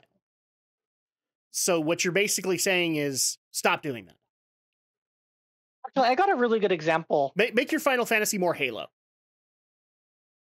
I got a really good example. So Pokemon, when they showed off Scarlet and Violet Generation 9. Yep. For the most part, I felt that what they have shown off still, like the art style still stays very true to the genre of the game. Yep. However, the main protagonist designs for both the male and female characters are extremely off-putting to me. And I'm having a very, so far, I've been going back and forth since its reveal. Mm-hmm. However, ultimately, I've been leaning on defense of not purchasing this Pokemon game simply because the character designs look weird. Yes. And it doesn't feel like a Pokemon game. I've seen the male one. I haven't seen the female one, but I have heard that complaint. Let me see if I can actually bring it up really quick, and then I can share it with you guys. But I've really enjoyed more of the more mature teenage look that they've given their characters in the last couple of generations. And with Generation 9, I can tell they're trying to go back more to a younger looking protagonist, a 9-10-year-old venturing out into the world, and it doesn't work for me. Let me see if I can bring this up for you. There we go. I got it. So these are the new ones for the male and the female. And I've also got the concept art for them, but these are the animated models, right? Yes, that's correct. So I can already tell you, yes, they're a little bit off-putting. One thing that I also have heard, and you guys can correct me if I'm wrong on this, they are also in a bit of transition because they're actually hiring new people for their teams. Because some of their Pokemon teams are actually going off to work on other things like Detective Pikachu and a couple of other Pokemon projects that they have in the works. I've even heard that there's a Pokemon Snap sequel in the works because of the well receiving that the remake got. So at that point, it would make sense to me if they're bringing in new people that they would have a transitional art style a little bit. And I would even say Arceus has a little bit of that transitional kind of feel. But I agree with you. This is kind of off-putting. It looks about the same as what Sword and Shield had to offer. Sword and Shield was a little more cartoony, but that's what I'm perceiving. Or that's what I have perceived. There is a change here. And I think I kind of agree with what I think it was Alex was saying. They're trying to stick to that kid aesthetic. Instead of trying to grow up with the series, which is what they've tried to do in previous entry, in the previous two entries, where they've tried to show it's growing with the player base. Ultimately, Pokemon is a really big, huge can of worms because because your comment alone could branch off into several other comments that don't pertain to what we're talking to. Because already in my head, just hearing you say, they're still catering to a certain player base and something that, and I mean, I was about to branch off into something that's completely irrelevant. So, I mean, Pokemon could be a roundtable discussion in itself. Ultimately, since we're talking about just art style and just trying to make comparisons here, what I'm on the fence of with buying this game is the fact that the female protagonist looks older than the male protagonist when they should be the same exact age, and that's very weird to me. Will I still end up paying $60 for a Pokemon game? Well, we'll see. Like, we'll see. It's May. When it comes to Pokemon, like I usually rely on you, Andrea, Alex, because you guys are the Pokemon fans. I just kind of join for the ride. And at that point, and also I'm OCD and I still need to go make my way through the previous gens because I actually do want to see some of the stories that they've been able to create throughout the generations. Now that, from Gen 3, story has been a focus. So I genuinely want to be able to see that. But here's another argument that I'd almost want to make in light of this, that after when me and Alex talked about this via a stream, I think it also has pertinence to this. Is, okay, you want art styles to be more Western in their development and to take on Western sensibilities. Well, in Western culture, art is being debated. See, I don't think it's just a matter of like art styles, like drawing. I think it's also just like gameplay styles and kind of game genre. It is that too. But the other thing that I want to point out here is there are some things that the Japanese art style is doing that Western gamers or Western gaming studios have an issue with. And in fact, one of the biggest problems that Square Enix has had in previous years is the fact that they've had basically an additional HR department opened up in regards to their video game assets, which has basically declared war on said video game assets. So let me show, in some cases, some of the things that have been declared war on by sharing my screen here. It's actually in the article, so I don't have to go looking for it. But, for example,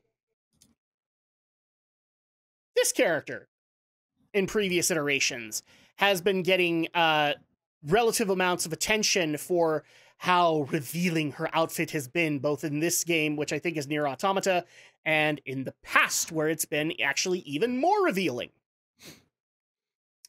Or another character in particular that the new HR department has been declaring war on in Square Enix. No, I'm not kidding. There's actually been a call to reduce Tifa's breast size yet again in Final Fantasy VII Remake 2. I'll just make her a man at this point. I think that's kind of what they're going for. They want Tifa to be the first ever trans character in a Final Fantasy game.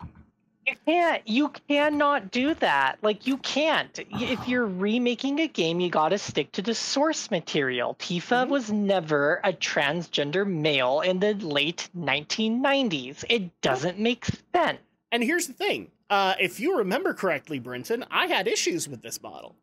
I don't necessarily, when the finished game came out, they fixed the problem.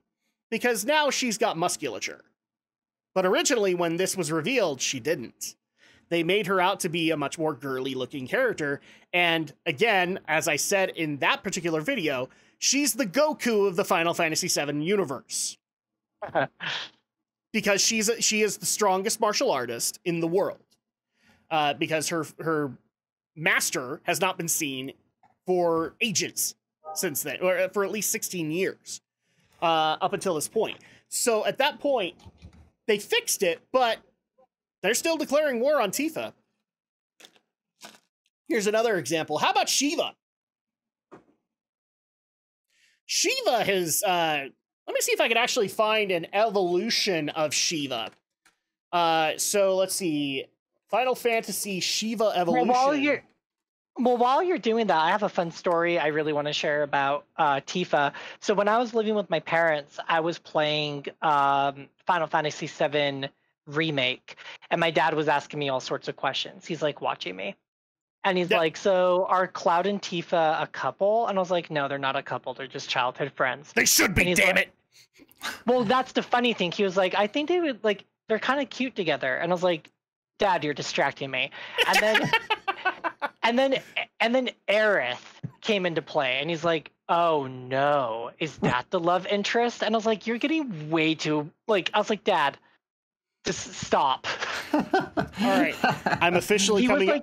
I'm officially coming over to your dad's house and showing the fate of Eris. He like the whole time he was like he was asking some fun questions. Like it was entertaining for the most part, but then it just got to the point where I was like, Dad, you're full on distracting me. Stop. So this is actually a good example. Let me go ahead and go with this. So I think this is Shiva in Final Fantasy VII Remake. Like, that's the 7 remake. I used Shiva a lot when I played, so I know. I was like, yep, that's 7 remake. Let's see. I wanted to bring up the artwork because this is actual Amano stuff. So this is the FF7 remake Shiva. Okay. This actually is the first time, the original 7, is where Shiva kind of took a little bit more of a risque approach when it came to how she looked, where she started wearing more revealing attire, and started looking like she was like this desert princess, but she was an ice goddess kind of thing. And so, damn it, I really wish that would stop doing that. But let me see if I can kind of show you guys just kind of where Shiva has gone in the previous iterations. So this is concept art for Final Fantasy VIII. That's the final product. Mm-hmm. That's pretty revealing, right? Yeah. So that's FF8. So here's FF9.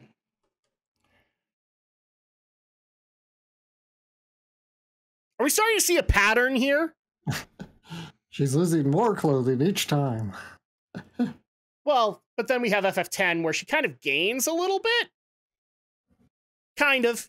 Okay, then we have FF11. Okay, she loses, or she gains a little bit here.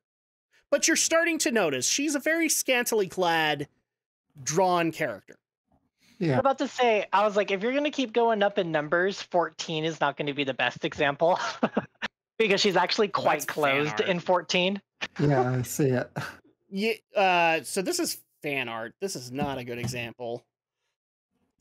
Was Shiva in 12? Shiva... No, actually, no, she was not. That's right. No. FF13 Shiva, because I think she was in that.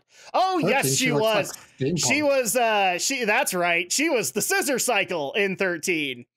So this is Shiva in 13. Where they literally scissor together to create a motorcycle. Yeah, the scissor cycle. Kind of cool. There's 2 different models for Shiva in 14. There's the one you're clicking. So that's the second model. That's the second model. That's the tasteful one. That's from Shadowbringers, and then not go up. This one to the left. That one is from the base game.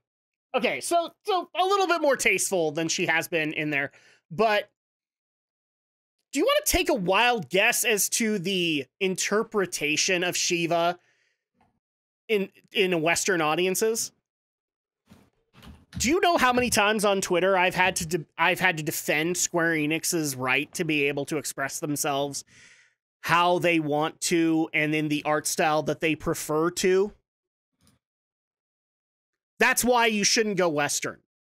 Because unfortunately, Western right now is we have to find ways to cover up female characters. In fact, they can't be female characters anymore. And in fact, they can't even have even the slightest inflection of pale skin.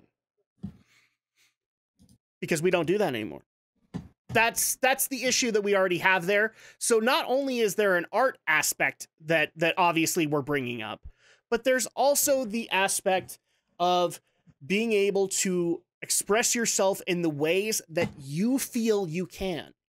There are Western artists that go out of their way to go work for Square Enix because that's what they want to draw like. That's what they've been teaching themselves to draw like.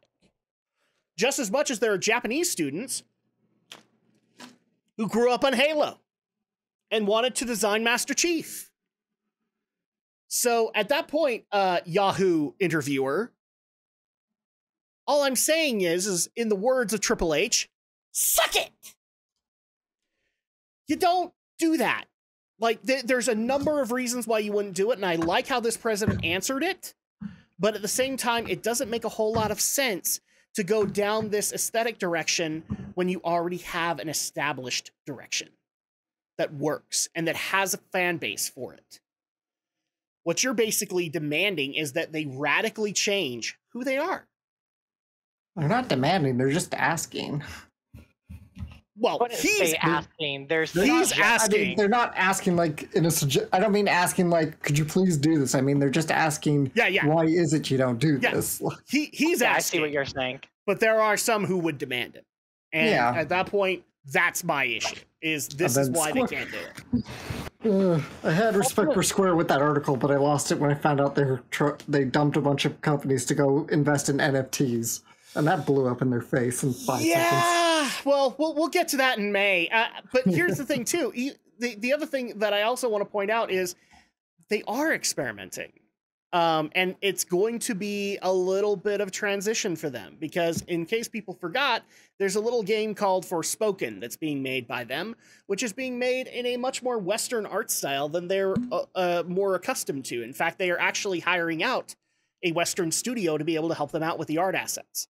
So at that point, they are experimenting with this, but they are also basically securing the bases and making sure that they have stuff to be able to compensate for the failure that Forspoken might be. Not is, might be.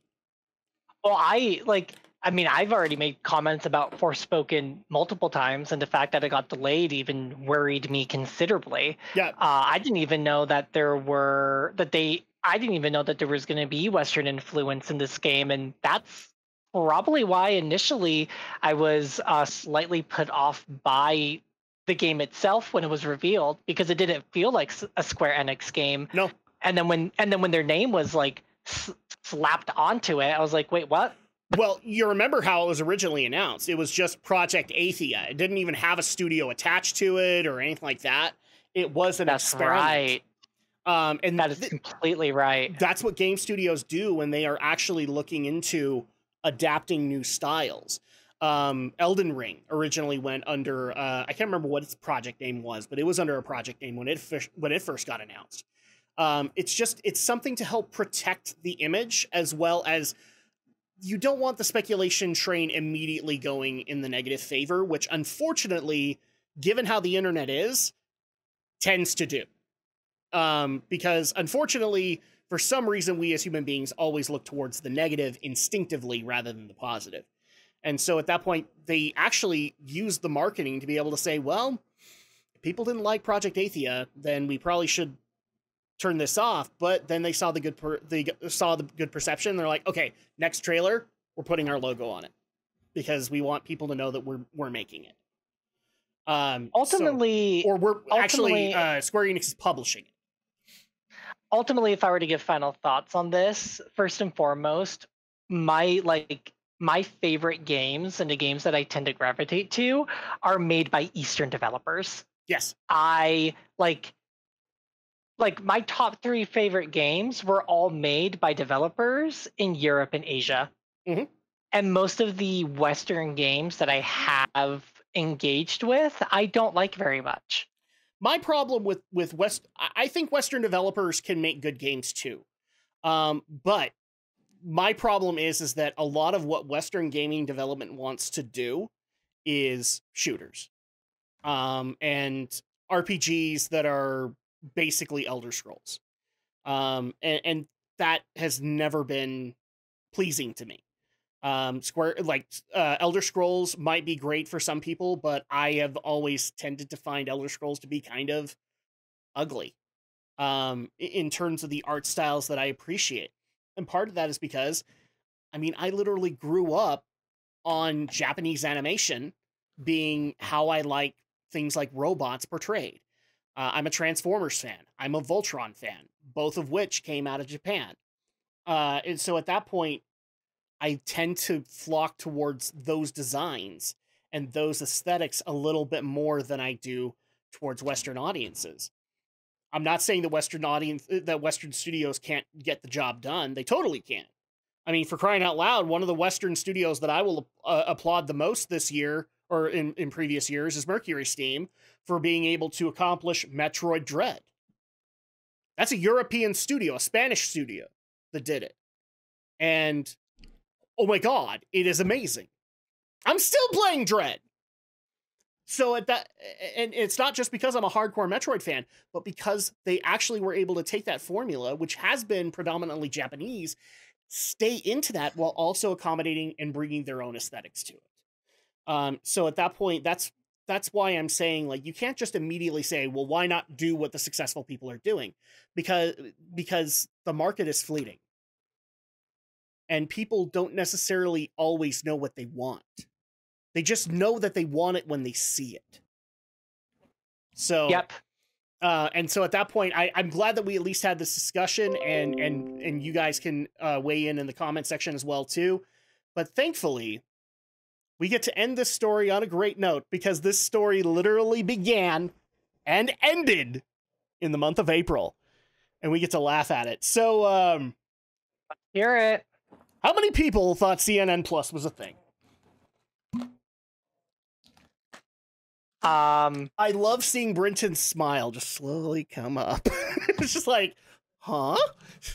Well,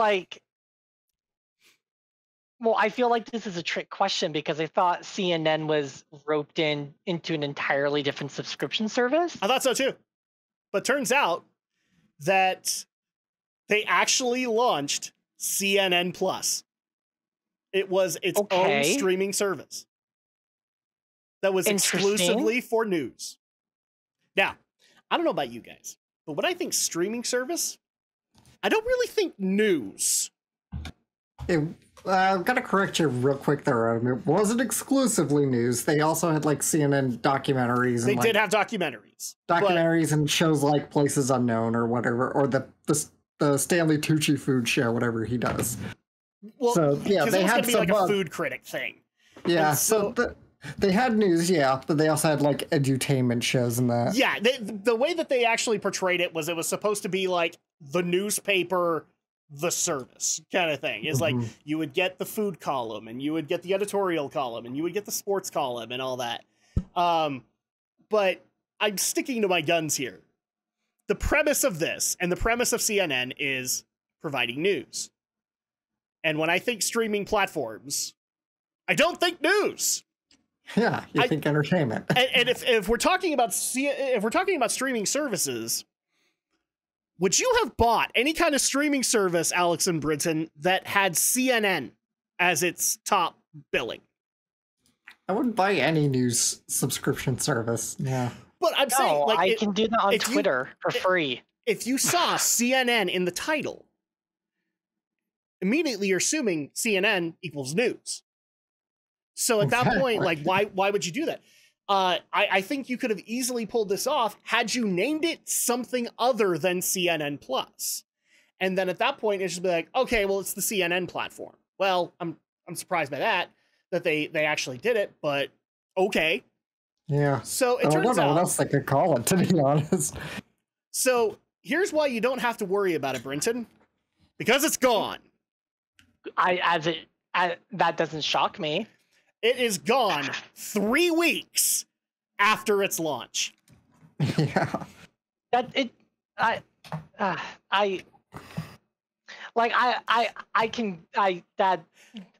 People, Brinton is how everybody reacted to this.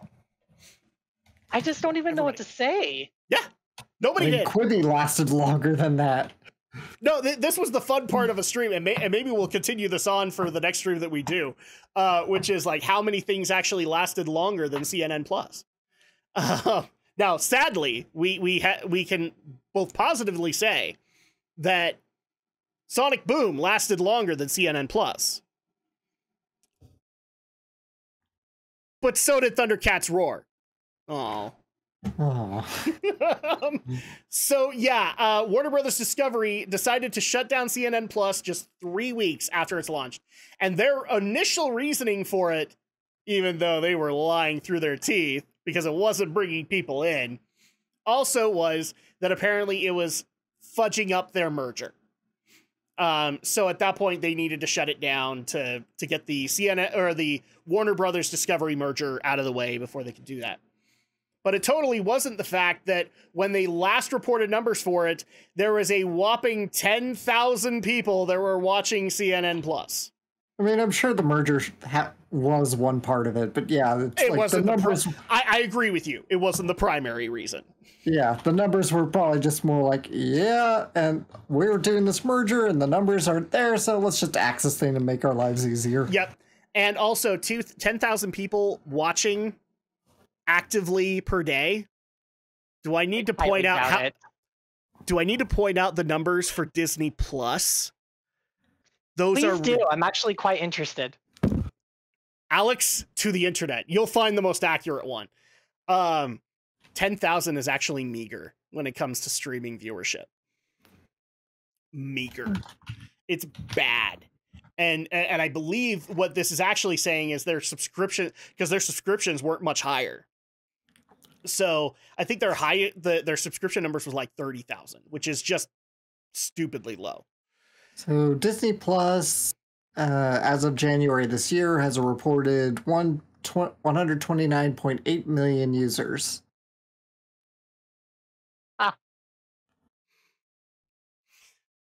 Oh my gosh. Like, yeah. Like, I mean, there's so many thoughts that are racing through my head, and and I'm just not even going to say anything because I'm just not even going to give, like, that. Yeah. Netflix, even with the recent hemorrhage, 221.6 million. Yeah. My God. So that's how well CNN Plus went over. Also, very quickly after the announcement of the shutdown, the head of CNN Plus left. And also that hundreds of CNN Plus staffers were going to be fired because of this decision.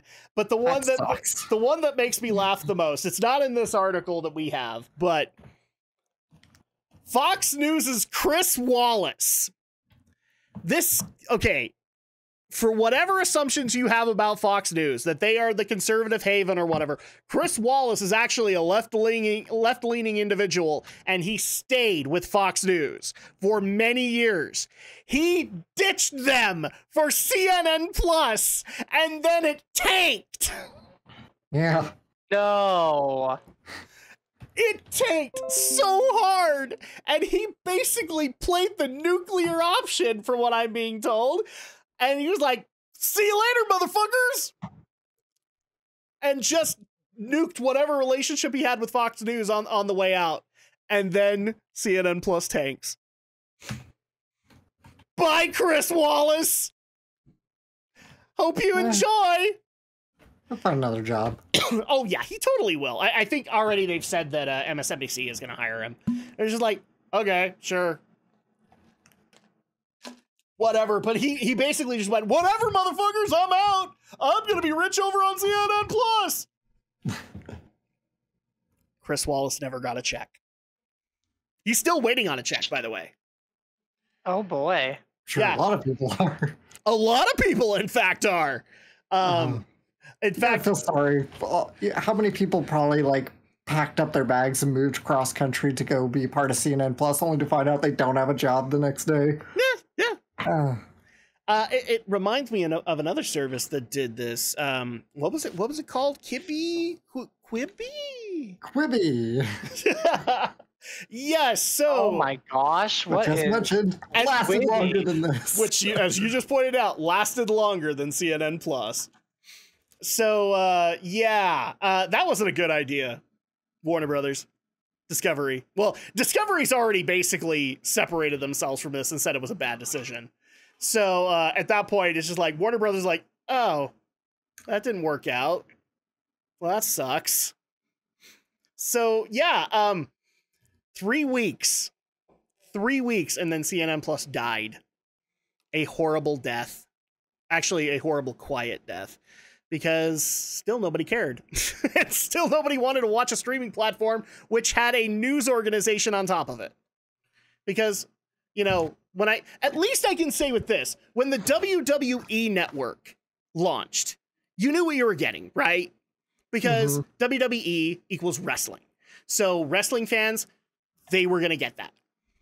But we're talking in an era post 2020 where people are so sick of the news that you announce a streaming platform with a news logo on it. It's just like begging it to fail. Yeah. Because nobody was going to buy it. I don't like, I still have friends that I tell them that CNN Plus was a thing. He's like, you're shitting me. No, CNN Plus was a streaming platform. You mean the news network? Yeah. Why'd they think that was a good idea? I know, right? Why did you think a news network was going to be a good idea? They did. And it didn't work out. But I will say, Chris Wallace, congratulations on that CNN Plus tramp stamp that you're going to get. Oh, wait, you're probably not going to get that anymore. Darn. And Brenton's like still just processing. CNN Plus happened. Actually, oh no, I've moved on from CNN Plus because I wanted to know what Quibi was, and I'm just skimming articles now. Actually, yeah, you weren't part of that. Yeah. Well, surprised you hadn't heard of it though. I mean, the fact that it started in April and was done by December. Mm-hmm. Yeah, and I was very much in the mindset of like keeping my department at work from not falling apart. Well, and on top of that, and we even said it when we covered Quibi, is like, okay, like to some people this might be considered a good thing, but to the people that would consider it a good thing, they already have Netflix on their phone. So they can do what you would get from Quibi on their phone right now. And so at that point, it's just like, I don't think you thought Quibi through there. John, what was it? John Lasseter who started it? Jeffrey Katzenberg. Jeffrey Katzenberg. Yes. No, essentially one of the articles that I quickly read through, pretty much its demise was a combination of mediocre content, horrible prices, a very competitive landscape, with streaming services, and COVID-19. COVID-19, yeah, all of that is true. This is the only thing that they had. I shit you not when we covered this, and I still laugh at it to this day. Did you have Comedy Central at one point, Brinson? Did you with my ex-husband? Yeah. Did you ever watch a show called Reno 911? I watched that with my late father-in-law. Yes. That was it. They were rebooting Reno 911. Oh boy. Quibi. It was Quibi exclusive, and then what was it? A month later, after it was pretty sure that Quibi was going to bite the dust, the Reno 911 reboot. I can't remember where it went, but it went somewhere else. It became exclusive there, and it's just like, yeah, that was the only thing they had. That was the big selling point, was Reno 911. The show I barely remembered existed because it happened to air right before a show that I watched on Comedy Central called Drawn Together, which I still kind of regret that I watched. I remember hearing about that show. I never watched it, but that's besides the point. It was bad. Like it was boasting really good ideas, but it was not executed well. So any last thoughts that I could give about CNN Plus? I mean, I don't want my stammering to be all that I contribute to this part of our show. Is I find it like oh man, I'm about to stammer again. Why should I pay for content that I can read for free on the internet or from other news sources? Yeah, for real. Yeah, that makes absolutely no sense. Whoever thought this was a good idea did not think this through very well. No. And if I were one of those people who packed up, moved cross country because this was going to make me the big bucks, only to arrive with no job, I would be suing. Yep. So, Alex, your final thoughts on CNN Plus? Yeah, this was just a bad idea all around. Everybody thinks they can get in on the streaming bandwagon, but not everything's going to be built for streaming, and I think news is just one of those. My final thoughts on CNN Plus, I would like to quote the sage, the $1 Million Man, Ted DiBiase.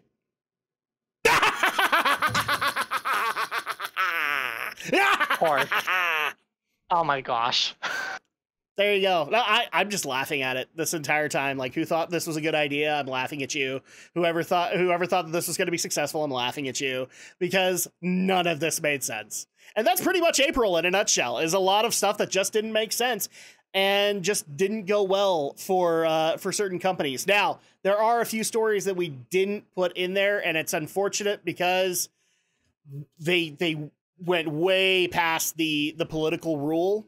Because I know a lot of people wanted us to mention the Reedy Creek, or not the Reedy Creek, what's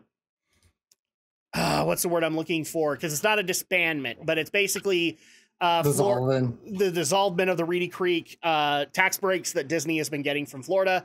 And again, it kind of goes over the political line. But if you want to know what my opinion is on it, then I'm pretty sure going to be doing a solo podcast going over my thoughts on it. Basically, since Brenton looks like he's a little confused, do you not know this? So Disney was getting a lot of tax breaks by having, basically Disney World was their own territory. They weren't paying taxes for it, and it's a deal that got worked out decades ago by Walt Disney, where he basically bought up the swampland to make Walt Disney World. Right. Now, you know that the recent stuff that they've been fighting with Florida Governor Ron DeSantis on with the Don't Say Gay bill, right? I am aware of that, yes. Yeah, so they basically said that they're going to make it their mission to dethrone Ron DeSantis.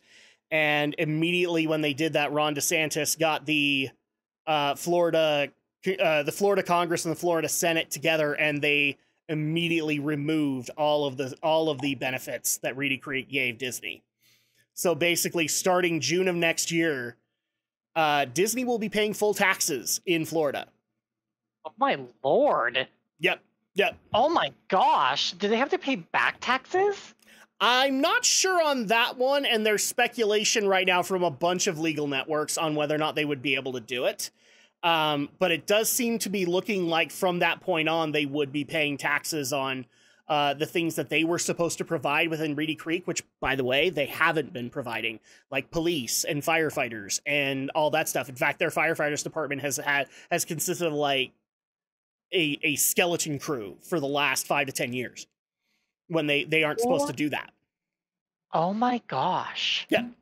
Disney has not been doing this right. And the funniest thing about that, Brenton, guess who shut up the second that took effect? Disney?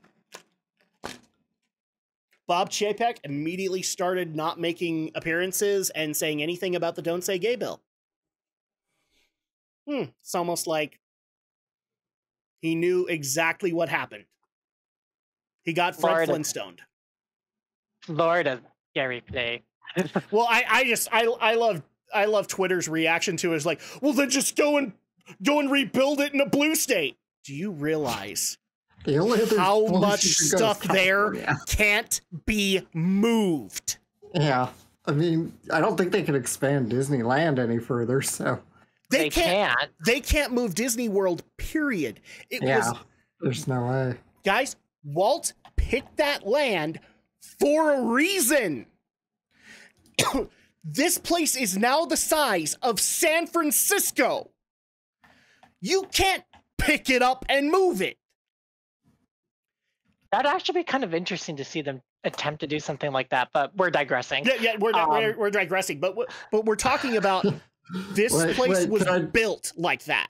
You can't. Let me just throw out a SpongeBob reference here. It's like, we should take Disney World and push it somewhere else. That's exactly what's been happening on Twitter and Reddit. They took the Patrick meme of like, we'll take Bikini Bottom and move it somewhere else.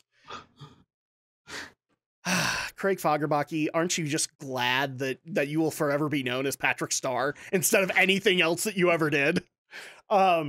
Dude, that's exactly the reaction there, and there are so many analysts coming out going, yeah, you can't do that. You can't even pick up the roller coasters and move them somewhere else. It's not like a state fair. Very forward to listening to your comments on another time, Adam. Yes. I'm going to have fun with this one. In fact, you could join me for it, Brenton, if you want. But yeah, we are out of time. So let's go ahead and wrap things up. Hopefully you guys enjoyed the month of April as much as I kind of did, because I was laughing for most of it. Aside from any game news, I was laughing for most of it. Oh yeah, and I was also giddy because Xenoblade Episode 3 got moved up in the month of April. Yay! Yeah, that's right. July 29th. We got to do that too. We need a roundtable on Xenoblade. God damn it. Cool. I never played Xenoblade myself, but I really do admire it. It's the little franchise that could, you know? Oh no, it's not the little franchise that could anymore, Alex. Xeno's now popular. It's Xenoblade that made it popular. I know, that's why I think it's so awesome, but that's probably the best thing out of it, is that Xenoblade has gained popularity for a studio that I have loved for the longest time.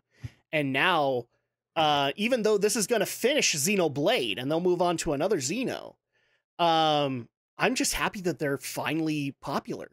And I don't care that they're also pissing off Twitter because of 2 chicks with really big boobs. That was just the way they decided to go. Such a Japanese aesthetic. Like, I can think of at least. Actually, I'm not gonna over exaggerate. Brenton, can I piss off Twitter, please? In regards to why do you even need my permission? You're just gonna do it anyway. This is true, but you know, I'm just gonna do it anyway because, oh noes, I put the big boob chicks up on the window. What is wrong with me? Wah, wah. In fact, I'm gonna go with this one because it showcases the boobies a little bit better. Wah, wah. Hyra Mithra. Who are technically the same Xenoblade character. 2. Yes. So, Adam, spoilers. I know, right? I'm sorry. Anyway. But that's all right, because I've already gotten enough people saying, like, will Xenosaga and Xenoblade ever happen on Drak and Shadow? And I think it has to happen at this point, Alex. Yeah, I'd like us to play through Xenosaga. Sure. Xenosaga has to happen. I don't think Xenoblade's going to happen anytime soon. I might beat Xenoblade 3 before we do it. And who knows, maybe we'll even have Brenton on for some commentary as well, because what I found interesting is like, I tend to be the Xenoblade 2 lover. You like Xenoblade 1. And so at that point, it's going to be very interesting how we both like Xenoblade 3, considering that Xenoblade 1 and 2 are going to war. That's the plot of the game. So, yeah, that's going to be an interesting one. But if people want to be able to reach out to us and be able to share their opinions on the stories that we covered, as well as anything else that happened in the month of April, Brenton Volley, how do they do that with you? Well, you can always reach out to me through Adam, as is pretty typical for as long as I've been on the show. However, basically, I'm Janine from Ghostbusters, and it's just like, hey, Brenton, we got one! Yes. Yeah, exactly. Yeah, I like it. And then, however, you can also find me on Twitter at bvolley30. I believe that's the right handle. I know for a while I was giving the wrong one. I got you followed on Twitter, so I can also retweet it. So beautiful. I could be a little more active on there, but I'm not. Not even with our Lord and Savior Elon Musk? Well, my boyfriend does work for Tesla, so I does he really? Yeah. No, it's funny because I was like, well, it was funny because I came home one day and I was like, so how do you feel about like your boss essentially like spending his time wanting to buy Twitter? And he just kind of gave me a look and walked away. Like a good look or a bad look? Just kind of like, you can stop right where you started. See, I've been giggling about it the whole time. It's just like, oh my gosh, Elon Musk owns Twitter. I mean, there's just nothing else to say aside from that. And I've been laughing at the backlash ever since. So there you go. Alex the Shadow Blazer, how do people get a hold of you? course, you can find me on YouTube. ShadowBlazer3000 is my channel. I do anime-related content on it, and a little gaming content, too. And, yeah, so find me there. And, of course, I always have Discord links in my newer videos anyway. So, yeah, reach out to me on Discord.